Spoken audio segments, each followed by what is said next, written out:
Great. So, 3, 2, Fun. Hello, everybody, and welcome back. Our next run of Spelunky is ready to go. Thank you for everyone for helping us meet that incentive, and take it away, our runner, Dai. hello. So, before this was supposed to be an online co-op between me and GC, but unfortunately her connection can't support both streaming and playing online because it does require a third-party program. Spelunky HD itself does not natively support online co-op. So instead, I am doing the run solo with 2 sets of controls on 1 keyboard. My main set of controls is the player with the white flag, and I also have this helper player, player 2.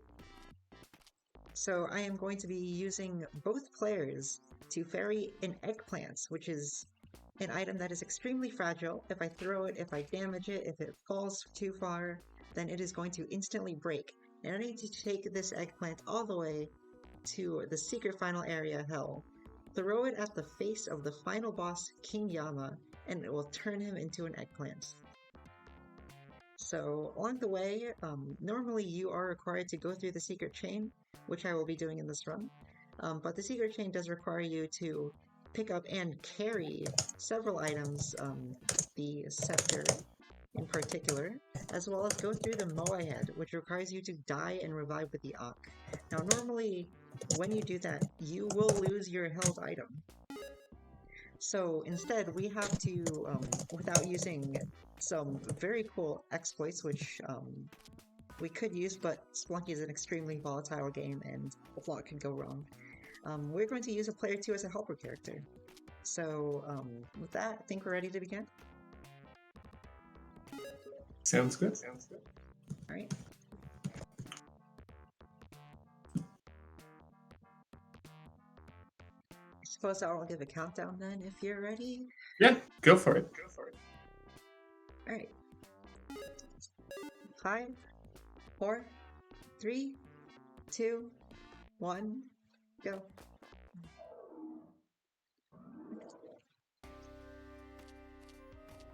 So as opposed to the run that you just watched, this run is a single segment run, which means if Dai dies, the entire thing restarts from the beginning. Last time, we were able to just continue moving forwards. It was a multi-segment run. This one is not. If you die, it's entirely from the beginning again. It's not what I had before, but I'll try and make it work. So the eggplant is a really interesting item in Spelunky. It was originally meant as an Easter egg, just a little secret that you could find. And players were content with that for a little while. And then some people looking through the sprites noticed that there were sprites for the final boss's head turned into an eggplant. And that raised the question, how does that happen? Because those weren't sprites that typically appeared in the game. Got 2 shot on. Okay. So right there, we actually see our first death. So Dai will be restarting because she lost the eggplant. That's on the 2nd level, so it is not a big deal. Eventually, runners figured out that they had to actually throw the eggplant at the final boss's head to trigger those special sprites to appear. But it's actually quite a challenge to get the eggplant in there, as you heard Dai mention at the start of the run, it's a non-trivial task to carry an item from the game to the end of the game, because typically you'll need to set it down at some point. So this run is actually bypassing some of the shenanigans required by using 2 players. So you'll see a little bit of that. It should be noted, the way to get the eggplant is by sacrificing a present box on the altar. Typically, the altars are just used for sacrificing enemies or damsels to get items. However, the present is the one exception. It's the other item that you can sacrifice. And I will point out that the present box is much easier to get in co-op than it is in single player, because whenever you buy any shop item in co-op, it always turns into a present box. So it's much easier to get the eggplant in co-op. And we believe that the run, if it was intended to be done at all, was originally intended to be done essentially in this format as a 2-player co-op run. Yeah. Although it was a great uphill battle for the early members of this community back in 2012 and 2013 to piece together how to do that in a single player context. And that is, of course, the kind of legend of the eggplant run. It is, yeah. One of the most interesting parts of that was if you get the eggplant early on in the game, according to the knowledge of the game devs at the time the game was released, it actually would have been impossible to get an eggplant all the way to the final boss in single player. The only way to do it would be to either get a very rare eggplant later in the game, or to use glitches. And those glitches were not known at the time that the eggplant was kind of discovered, or at least put into the game. So there are two main checkpoints. One of them is in the Moai head, which you saw earlier on the journal, all journal entries run. That was the Easter Island head that we had to die to get into. You may have noticed that when we died to get into that, we dropped our held item. So I had a Matic at one point. I died, and I was no longer holding the Matic when I resurrected inside of the Moai head. And so it's not trivial to get the eggplant inside of it. And in fact, well, the way Dai is going to do it is she can just give it to the second character. But if you only have one player, it's a lot more difficult. And at the time, we didn't know of any way to do that. Now we know of, I think, 4 different ways to get the eggplant through the Moai head, but most of those were discovered later.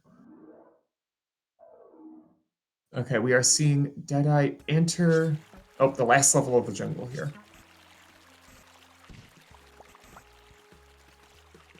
I can think of 3 ways. Yeah, so the first one I guess we can talk about is the ball and chain. Close, do you know the story of the ball and chain? Like what happened with that? That one was the first one to be discovered, right? Yes, back in I want to say 2012 or 2013, like in the very early days of this game, kind of after it had been data mined. So after it came out on PC, so 2013, after we knew that the eggplant head thing existed in the game and that we had to somehow get this thing to the final boss. I believe Bear Taffy, who is kind of a well-known streamer, especially in the early days of Spelunky, was doing some random run, and some anonymous Twitch chatter, whose name will never be known to the world, suggested that he attempt to break open the Moai head with the ball and chain in order to salvage whatever run he was currently on, because he had died and messed up the run. So if we watch here, you can see that Dai regenerated. She resurrected inside of the Moai head, and because the second player, the player that stayed alive, was holding the eggplant, the first player, or I'm sorry, the player that stayed alive was holding the eggplant, that player kept it. If the player that died was holding the eggplant, that eggplant would have been lost. So, Clay, sorry to cut you off. If you could continue. So if you respawn within the Moai, but you've already broken the supposedly indestructible Moai with the very glitchy ball and chain item, which is obtained by exploding 2 altars and is supposed to be a punishment, then you could just respawn, walk out of the Moai, and go pick up your eggplant somewhere else in the level. And there are also 2 other methods. Let's see, you could get there are 3. Yes, there are 4. There are You're 4. right. Yep. Yeah. Okay. So another method that you can do is what used to be called, or I guess they still are called, mammoth strats. So there is some glitchiness, let's say, to how the game handles determining when a player is crouched and when a player can pick up an item. And it just so happens that if a mammoth or a freeze ray freezes you, while you're crouching, you will stay crouched. And while you are frozen and crouched, you can pick up an item. And if you die in a certain way while being frozen and crouched, you will keep your held item when you regenerate inside of the Moai head. So there's a whole sequence of steps that needs to happen. Essentially, you need to crouch, get frozen. Actually, you need to set down the eggplant, then crouch, then get frozen, then pick up the eggplant, then die in a specific way. And all of this has to happen in the span of about 2 seconds. So the timing is actually pretty tight, and the alignment is pretty tight. But if you pull it off, it is a pretty consistent way to get into the Moai head. Yeah, and still nothing is fully consistent because sometimes there's just no mammoth on the level. Yes. So you can still get unlucky. My understanding. I will talk about my understanding is that currently on. Oh, sorry. Yeah. Okay. I was gonna say my understanding is that mammoth strats have actually gotten slightly easier recently due to recent developments with air crawl tech. Do you know enough to talk about that? I mean, at that point, we're getting a bit into the weeds, and we should probably talk fair. about what is actually happening in this run. You make a good point. 4-1, 2 levels ago, we saw that mini-boss Anubis once again dropping the scepter, just like we saw in the AJE run earlier. And of course, you have to bring the scepter to the next level to use it as the key to open to that golden door.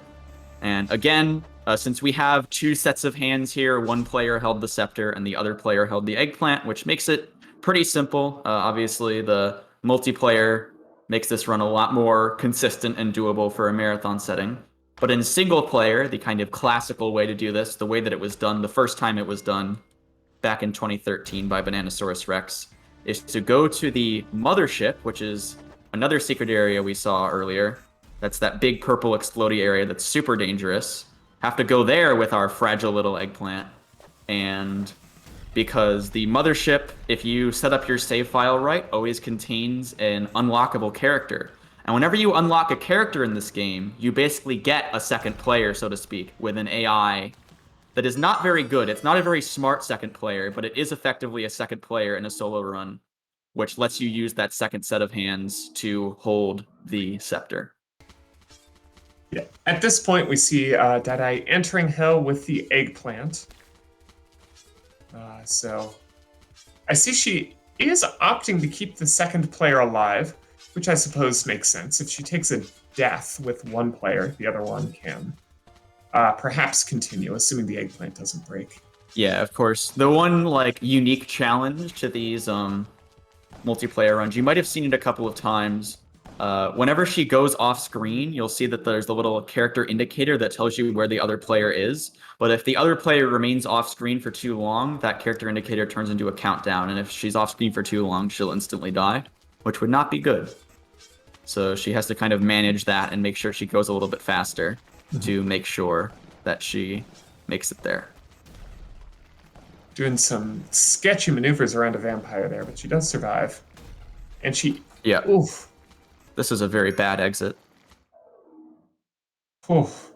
She got very lucky there with the spike ball. The bomb went off right as the head of the spike ball was outside of the bounds of the level, so it did not become a flying projectile. If that explosion had happened at a different time, that ball would have begun flying across the level, similar to a boulder, and probably caused a lot of problems.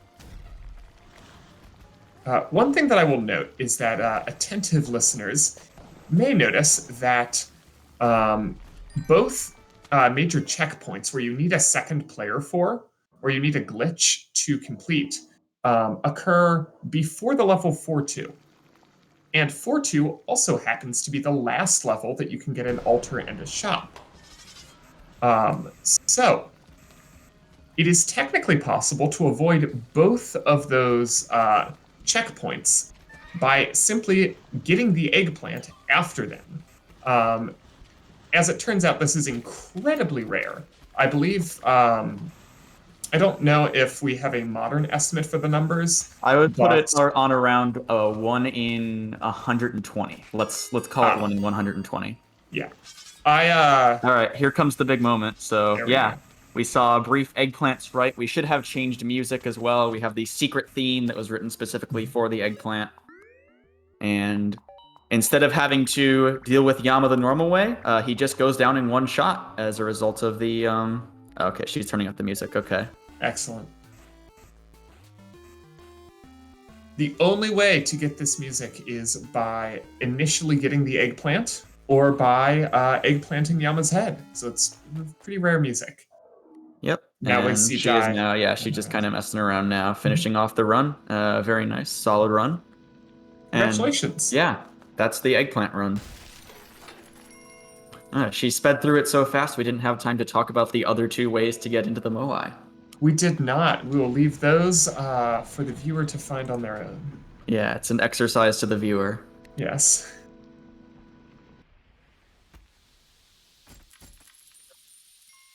I'll give you a hint. One of the necessary items was featured in the previous run twice in a crate. Mm-hmm. It was.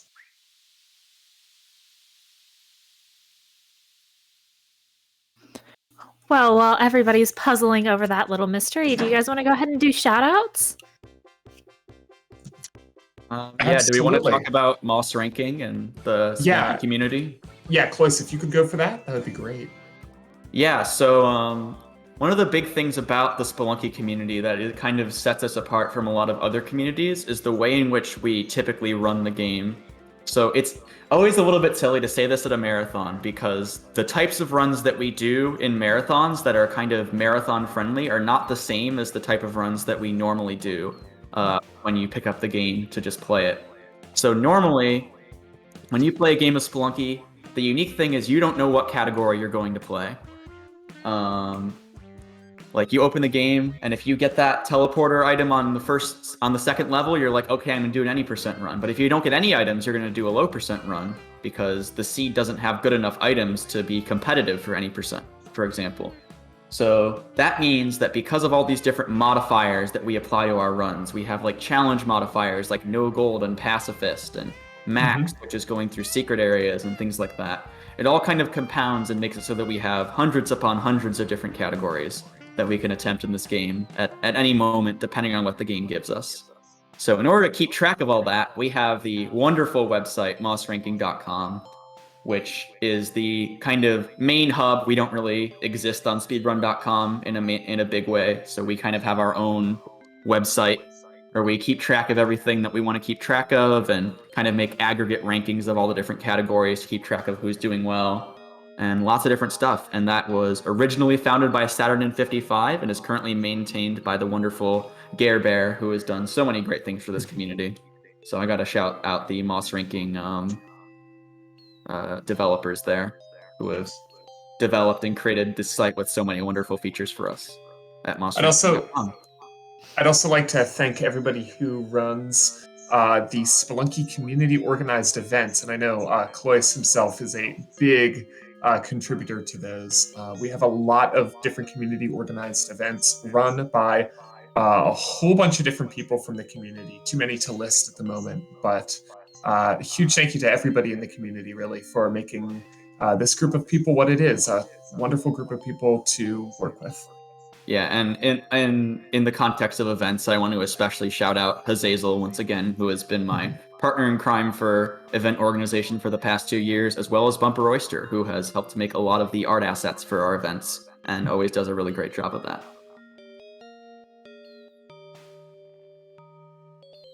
All right, then. Let's give another round of applause to our runners, Dai and GC. Thank you guys both for that amazing run, and thank you for the extra special eggplant run. That was done in eggplant time, and it was amazing to see. And right now we're going to go back to intermission, and we'll be back with Celeste. So stick around.